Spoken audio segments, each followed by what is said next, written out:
I can't afford this. I can't Oh my afford god, studios are so Magazine ready, but I can't afford the equipment. Affordability is the problem of many creative people in the music and film industry. There are very good singers and musicians, but they cannot afford expensive studios. There are many creative filmmakers who give up because they cannot afford expensive cameras and other equipments. In today's time, we have technology which we use on daily basis. We have smartphones which have high resolution cameras. We also have software studios in our laptops. The question is, to what extent do these smartphone cameras and the software studios help us economically to produce something on the industry level? And that is what I am going to explore in this documentary. Hi, my name is Ricky Faruqi. In this documentary, I will speak to some experts, those who have a vast knowledge about this technology. Also, I will enlighten you with my research that what has been done so far with the creative people by using a contemporary technology. I spoke to Dr. Simon Fay, a professor at SAE Institute, London, who teaches audio engineering. Thank you very much, Simon, for giving me time. My question is, in these days we have technology and the computers and the laptops, we have a proper full music studios in there. So I would like to know, can we produce something with something like Logic Pro X or Pro Tools, something on the industry level? The second part of my question is, what is the difference between this hardware desk and the mixing desk that what we have there, or the plugins? Does that work the similar way? Okay. Firstly, I would say the simple answer is yes. Yes, we can. I would say a lot of the time the question gets mixed up and people say one thing is better than another. Whereas I don't think that's really what's important. I think what's important is that both the analog gear, like the hardware we have here, and the digital gear, Pro Tools, Logic, etc., like you mentioned, have different potentials. They allow you to do different things. So as a very simple example, working on a desk like this, I can listen to the music and I can physically move things. I have a very physical, tactile connection between what I'm doing and the sound. That can make things very immediate. The downside to that is, as I'm doing that, if I make a mistake, I have to go back and do the whole thing again. So that's a negative side to that. In contrast, I don't have that immediate physical relationship using a mouse, moving the cursor around the screen on Pro Tools or Logic. What I can do is draw very precise lines, make sure everything happens exactly when I want it to happen. Is one thing better than another? I really don't think so. I think it's what the final goal is. So ultimately, I don't think people should be as worried with whether they can afford a desk like this. I'm very fortunate to work in a building that I have access to these things. I can guarantee you I don't have the money to afford one of these things at home. That's just something I'm fortunate, I'm privileged to have that access. I think what's more important is learning your own equipment, whatever it is you have, and making the most out of that. If all you can afford, if you can't afford anything, you bought a laptop, you can't afford anything else, free software is out there. You can do lots of creative things with that. And ultimately, I think it's much more important to learn your tools inside out and learn how to achieve the goals that you are trying to achieve with the tools you have available to you than worrying or thinking, if only I could afford that £10,000 compressor, I would have the perfect sound. It's not going to happen.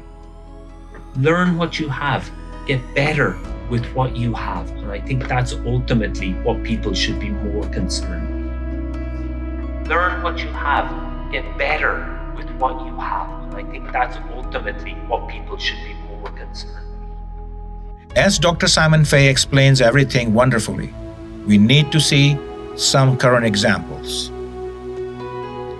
We know Billie Eilish, singer-songwriter, produced her first album from her bedroom just by using the software studios, which we have in our computers. Here is another example, Charlie Puth. I found this video of Charlie Puth on YouTube giving an interview to Rolling Stone magazine, showing his studio setup, which is based on Apple computer, and he's using Pro Tools. So, here is the comparison between hardware studio and software studio. And even if you are hiring a hardware studio, you need to consider per hour rates, recording time, and mixing engineering time. We know film cinematic cameras are very expensive. And the major reason are high quality resolution, high quality sensors of colors, which helps to create the right mood of the film in the post-production. To replace these high quality cameras with an iPhone seems unbelievable. To explore, I will speak to a few experts.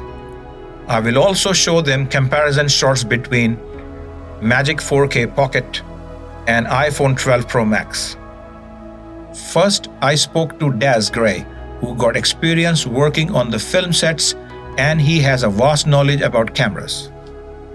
To a degree, it's made it affordable, but with all of these things, it's all about you have to understand your technology, what its limitations are, and then you can work within that to make something. So I think, yes, economically, it's made it much more affordable. It's opened up the sort of video, in particular creativity, to a lot more people.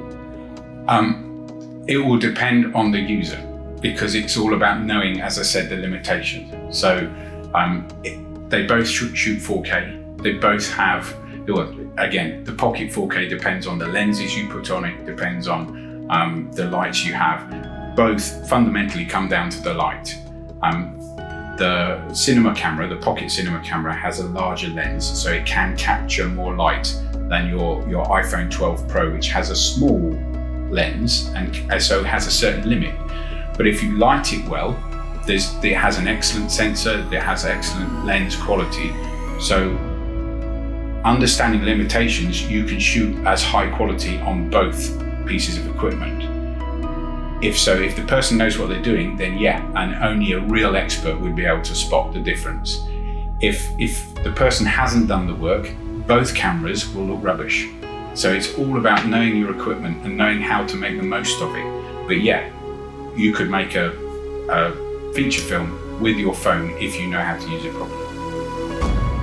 Das provides his expert views and agrees that yes, we can produce a film with an iPhone at the industry level. But he emphasized that it depends on the user and how they are using it. He also mentioned in his interview that iPhone may not work as well in the low light. So the first thing I did when I got home was to take a shot in a low light in my home. In this shot, I have used 2 low lamps which are blue, and my TV is on. That is the only light I have used, but I have recorded this shot through the third-party app Filmic Pro. Filmic Pro allows me to set RS and ISO, and you can see no grains in the shot. But Des was right.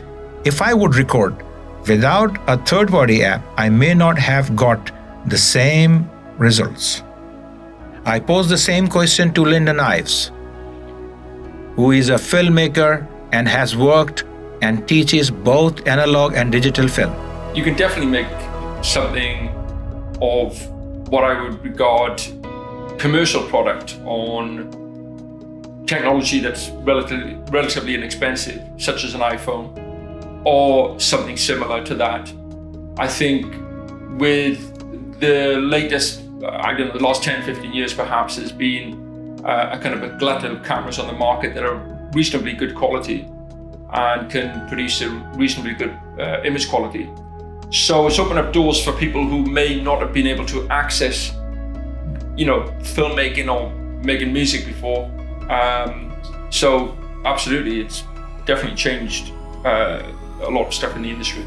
If you search in Google, there is a long list of films that have been shot by iPhone. The movie Tangerine is one of the greatest example, which has been shot from iPhone 5S. And the motion pictures of science declare that film as a game changer. Before I conclude, I want to tell you something about comparison shots. Nobody identified correct shots 100%. It does not mean that the experts' vast knowledge should be ignored. All the experts in this documentary commonly said one powerful point, that it depends very much on who the user is. I'm not here to convince you which is better for the creative production. But my question is, what would you do if you can't afford expensive cameras and expensive studios?